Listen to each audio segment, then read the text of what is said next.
رها کرو علی وزیر رها کرو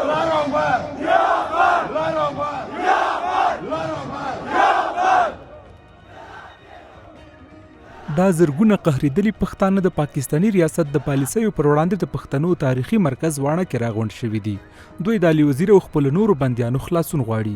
اوس مهال د پاکستان په زندانونو کې د علي وزیر او حنیف پښتون په شمول د پښتون ژغورنې غورځنګ لسګونه فعالان د پښتنو د حقونو لپاره د غږ پورته کولو په جرم بندیان دي. د پښتون ژغورنې غورځنګ مشرانو د سترې غونډې ته د خپلو ویناو پر مهال ګواښ وکړ که علي وزیر او د غورځنګ نور بندیان ژر تر ژره خوشې نشي، زورور لاریونونه به وکړي او د مزاحمت لمن بلا پراخه کړي. د دې غورځنګ مشر منظور پښتين وویل پاکستاني ریاست غواړي د یوې کرغړنې دسیسې له مخې د جنوبي وزیرستان مهمه برخه او د پښتنو د راټولېدا مرکز واڼه یو ځل بیا طالب ترهګر ته وسپاري. هغه زیاته کړه د پاکستان پوځ که ترهګرو سره ډېره مینه لري، اسلام آباد او پنجاب د طالبانو ته وسپاري.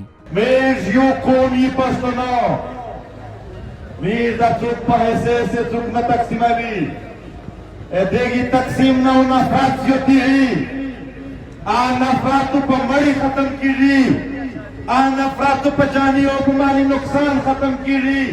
څوک چې دا سوچ نه تروي دا د تو د خیر سوچ نه دی، دا د تو د تباهۍ او بربادۍ او د تو د معاشي او د جاني قتلعام سوچ دی.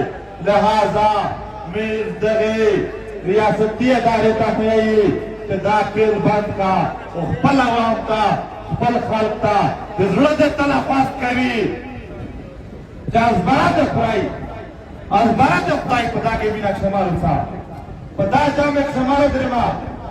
د پښتون ژغورنې غورځنګ د مرکزی شورا مخکښ غړي محسن داوړ بیا د خپلو خبرو پر مهال وویل لر او بر پښتانه افغانان باید امریکا، پاکستان، ایران او یو شمېر ډلو ته اجازه ورنکړي چې افغانستان کې د جمهوریت او نظام تشه رامنځته کړي.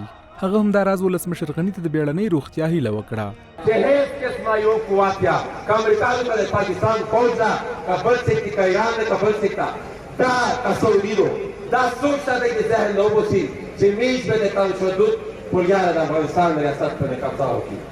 دا د نو ټول افغان وطن په دا د دې په منځ کې خان جوړ شي او د خلاف په مزاحمت کو.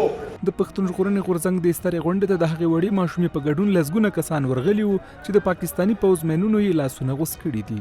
د ټولنیزو رسنیو فعالانو هم پر فیسبوک او ټویټر د واڼه سترې ولسي حق غوښتنې غونډې ته انعکاس ورکړی دی.